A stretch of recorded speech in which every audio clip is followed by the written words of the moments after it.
को मिलती है, लेकिन उसका बोध नहीं हो पाता है।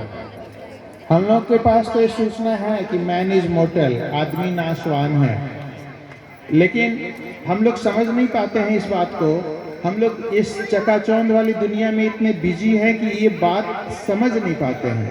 हम जानते हैं, हम लोग रोज देखते हैं, घर परिवार आस पड़ोस रोज किसी न किसी की मौत का खबर सुनते हैं, अखबारों में सुनते हैं, लेकिन फिर भी हम लोग अपने आप को नहीं समझ पाए हैं। हम लोग सब कुछ समझ के काम करते हैं। अभी मैं बोला ना कि टीचर कैसा रखा जाए, तो समझ के करते हैं कि कौन सा टीचर अच्छा है जो बच्चों को अच्छा पढ़ाएगा।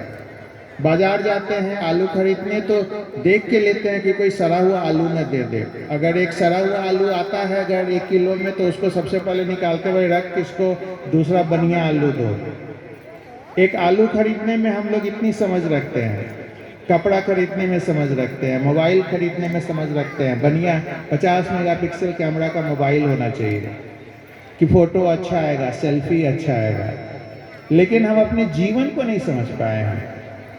ये जीवन क्या है ये नहीं समझ पाए हैं। कारण क्या है कि आपको गुरु अच्छा नहीं मिल पाया कि आपको इस जीवन के बारे में बता पाए। ये जीवन आज है, कितनी सांसें बची हुई है इस जीवन में, ये समझ नहीं है।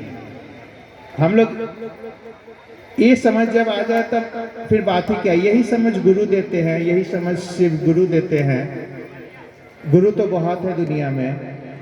हम आए हैं पटना से यहाँ बरबीघा एक शर्ट लेकर जो मैं पहना हूँ, क्योंकि पता है कि अभी मैं रिटर्न हो जाऊँगा। कल आया था, आज चला जाऊँगा, बस एक शर्ट लेके आ गया, पैंट लेके आ गया, क्योंकि पता है कि ये जर्नी छोटी है, एक दिन की भी पूरी 24 घंटे की जर्नी नहीं है। एक शर्ट एक पैंट लेके आ गया, क्योंकि समझ है कि ज़्यादा लेने की, ज़्यादा भार ले जाने की ज़रूरत नहीं है, ज़्यादा अटैची और सामान ढोने की ज़रूरत नहीं है, गाड़ी में जगह कहाँ है। लेकिन अपनी जो जीवन की यात्रा है ये हमें नहीं पता, ये इसकी समझ नहीं है। पता है, सूचना है कि मैन इज मोर्टल, आदमी नाशवान है, एक दिन मरेगा। जिंदा हुआ है, पैदा हुआ है, उसका डेट ऑफ मैन्युफैक्चरिंग है, तो डेट ऑफ एक्सपायरी भी उसी दिन आ जाता है। जब भी कोई चीज बनता है, इस संसार में सृष्ट होता है, ये माइक बना है, तो एक एक दिन इसका नाश होगा ही। लाइफ स्पैन होता है, साइंस में आप लोग पढ़ते होंगे, कुत्ते का लाइफ स्पैन इतना है, एलिफेंट का इतना है, मक्खी का इतना है, मच्छर का इतना है, आदमी का भी फिक्स है, उससे ज़्यादा नहीं हो सकता है। किसी का 80, किसी का 100, किसी का 120, ज़्यादा से ज़्यादा। लेकिन इस चीज़ को समझ हम लोग नहीं पाते हैं, और धनोपार्जन में या किसी भी चीज़ में, चकाचौंध में ऐसे घुल जाते हैं कि अपनी यात्रा विस्मृत हो जाती है, भूल जाते हैं हम कौन हैं। और ये कौन समझाएगा? एक अच्छा गुरु ही समझाएगा, और महादेव से अच्छा गुरु इस संसार में कोई नहीं है। यही मौत देखकर गौतम बुद्ध ज्ञान लेने के लिए गए, निकल पड़े अपने घर से, और उन्हें ज्ञान मिला। गौतम बुद्ध कहलाए, बहुत साल तक तपस्या किए, तब जाकर उन्हें ये ज्ञान मिला। यहाँ तो साहब ने बोल दिया कि अभी आप शिव को गुरु मान लीजिए, उतना कोई तप करने की ज़रूरत नहीं है, कोई तपस्या बुद्ध की तरह करने की ज़रूरत नहीं है, घर छोड़ने की ज़रूरत नहीं है बुद्ध की तरह, और आपको बोध हो जाएगा। साहब ने कितना आसान कर दिया। शिव गुरु से ज्ञान लेने की जो तरीका है उसको कितना आसान सा एक तरह से थाली में परोस के आपके सामने, मुंह के सामने ला दिया, बस आपको खाने की जरूरत है। साहब और दीदी ने इस शिव गुरु को आपके सामने लाकर खड़ा कर दिया। आप हाथ लगाएंगे थाली में और खा लीजिए, बस इतना ही आसान है। आपको खाना बनाने की जरूरत नहीं है, आपको कोई तंत्र मंत्र साधना करने की, उपासना करने की, कोई तपस्या करने की बुद्ध की तरह कोई ज़रूरत नहीं है। आप इस संसार के रहस्य को, इस जीवन के रहस्य को आप समझ सकते हैं उन्होंने अपनी किताब आओ चले शिव की ओर में लिखा, जीवन में जीवन से मुक्ति आपको मिल सकती है। इस जीवन में शिव को अगर आप गुरु मानेंगे तो आपको इस जीवन में मोक्ष मिल जाएगा। भारत के अध्यात्म में यह कंसेप्ट देने वाले साहब एक पहले व्यक्ति हैं। आज से पहले मोक्ष का जो कॉन्सेप्ट था, जो लोग बोलते थे, वो ये बोलते थे कि आपको मृत्यु होने के बाद हम मोक्ष दिलाएंगे। साहब ने इस संसार में पहली बार उन्होंने बोला कि आपको जीवन में जिंदा है, आपको मोक्ष मिलेगा अगर आप शिव के शिष्य बन जाएंगे तो।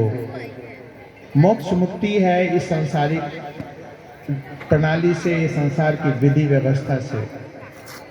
तो देखिए साहब ने कितना आसान कर दिया।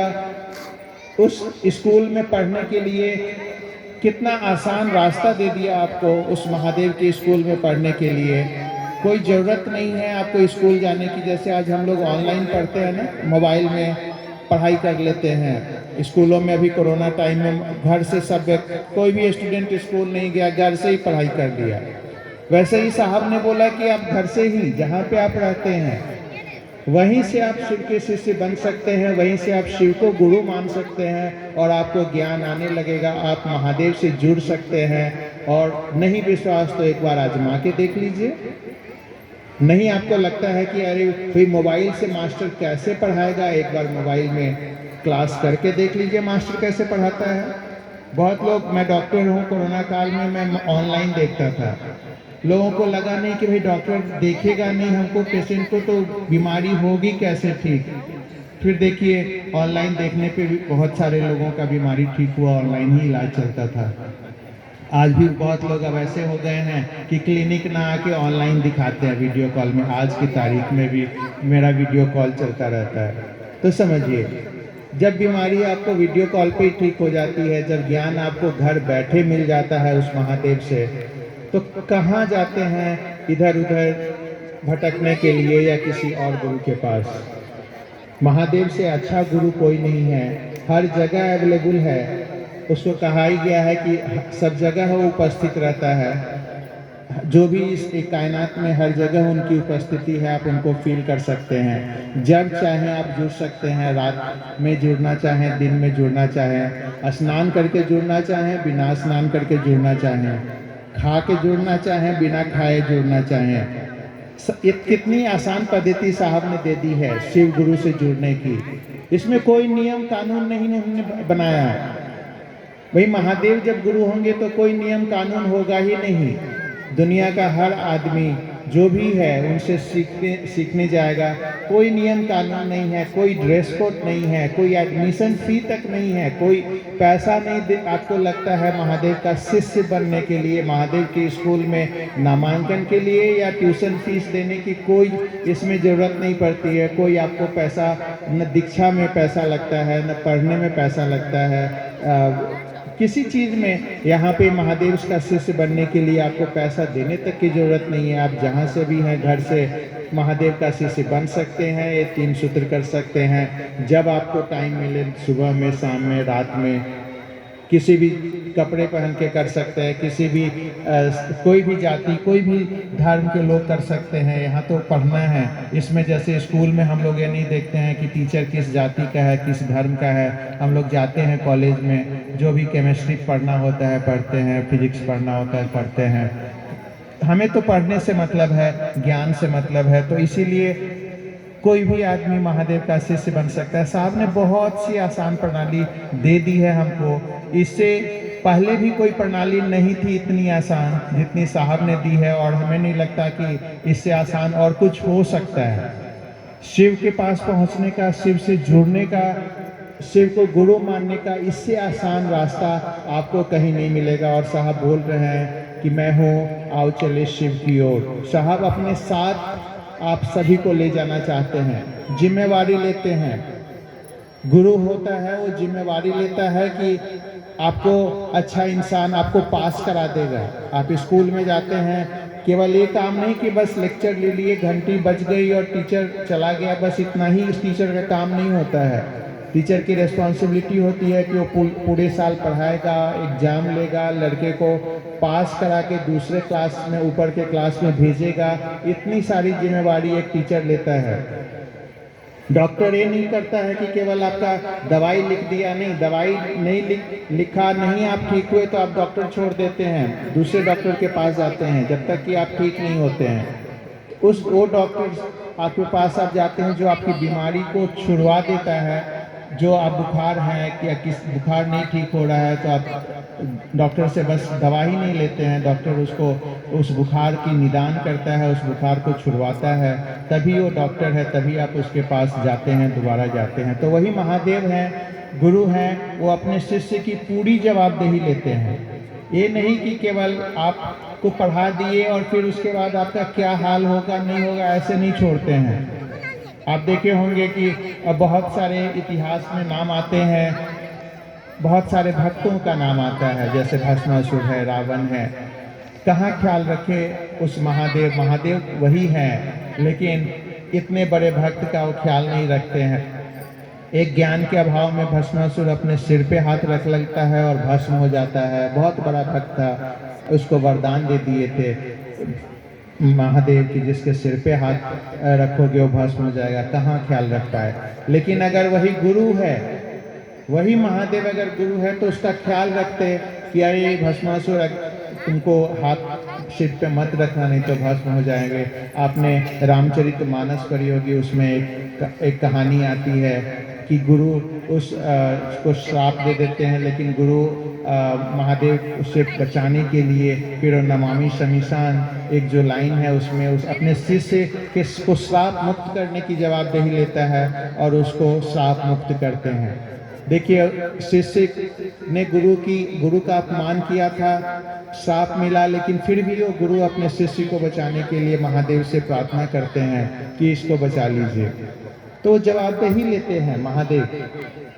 वैसे गुरु हैं। और साहब ने लिखा अपने सब कुछ तो मिलेगा आपको। महादेव का शिष्य बनकर आपके लौकिक एवं पारलौकिक इच्छाएं स्वतः पूरी हो जाती हैं। शिष्यानुभूति में साहब ने लिखा है, हर कोई की इच्छा होती है, मुझे धन चाहिए, दौलत चाहिए, ये चाहिए, वो चाहिए, ये तो आपकी अपने आप खुद ब खुद पूरी हो जाती है। नाम ही है उसका अवधरदानी, जो कोई मांगता है उसको मिलता है। लेकिन साहब ने बोला, अरे नहीं, शिव का शिष्य बनिएगा तो आपको मांगने की भी जरूरत नहीं पड़ेगी। रावण ने मांगा त्रैलोक्य की शक्ति, तब उसे मिला।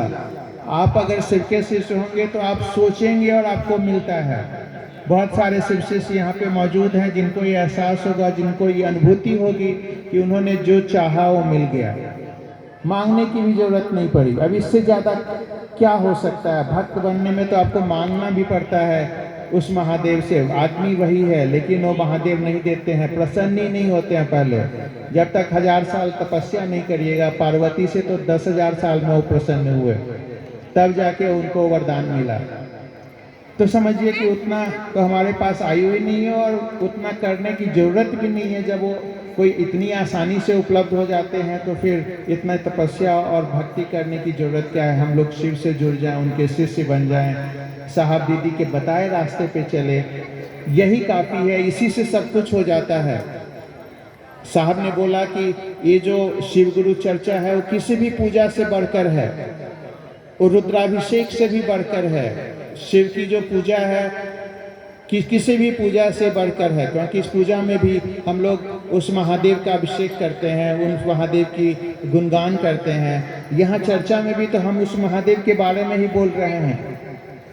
महादेव मेरे ऐसे हैं, महादेव वैसे हैं, महादेव महान सबसे बड़े देवता है, महादेव अवधरदानी है, बिना सोचे देता है, महादेव अघोरेश्वर है, महादेव महेश्वर है, महान ईश्वर है। महादेव इस जब विष आया था तो पूरे किसी और देवता में इतनी शक्ति नहीं थी। बचाने वाले मृत्युंजय है, किसी की भी जान बचाते हैं। किसी और देवता में इतनी शक्ति नहीं थी कि इस दुनिया को बचा ले। महादेव एक ऐसे देवता हैं जिन्होंने उस विष का पान कर पाया। महादेव के पास उतनी शक्ति है कि वो विष का पान कर पाए, किसी और देवता में उतनी शक्ति नहीं थी कि वो विष का पान कर सकते थे। तो देखिए हमारे महादेव कैसे हैं। हम लोग यही तो बड़ाई महादेव की करते हैं। वो भूतनाथ है, वो अघोरेश्वर है, वो क्या क्या नहीं है, तंत्र के देवता है, मंत्र के देवता है, सभी क्षेत्रों में वो योगेश्वर है, सभी क्षेत्रों में वो टॉप पे हैं। उनसे उनसे ज़्यादा टॉप पे, उनसे ज़्यादा मार्क्स किसी और को नहीं है। एक लड़का होता है ना कि हर क्लास में हर सब्जेक्ट में टॉप करता है, हर में गोल्ड मेडल, तो वही जो महादेव हैं वो गोल्ड मेडलिस्ट हैं। उनसे ज़्यादा नंबर किसी भी चीज़ में, किसी भी सब्जेक्ट में किसी देवता को नहीं है।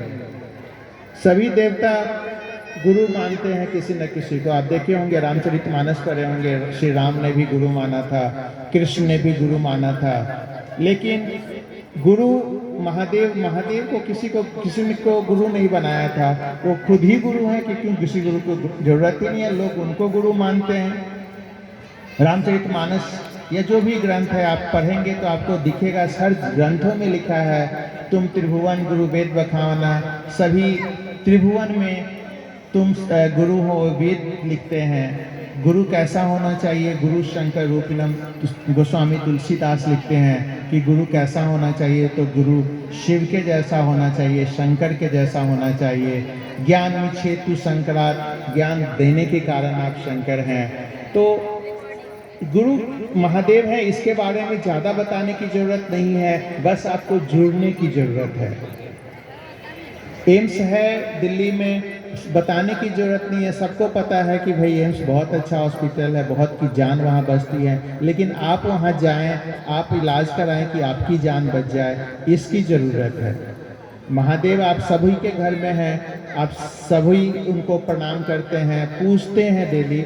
बस आवश्यकता इतनी है कि आप उनको गुरु मान लीजिए और आप उनके शिष्य बन जाएं, और देखिए क्या होता है। आप जज कर लीजिए, आप टेस्ट कर लीजिए, यही कहने मैं आया हूँ। और साहब का जो संदेश है, इसको जो भी शिव शिष्य हैं इसको आगे बढ़ाना है। इतना ही कहकर मैं सभी को प्रणाम करता हूँ।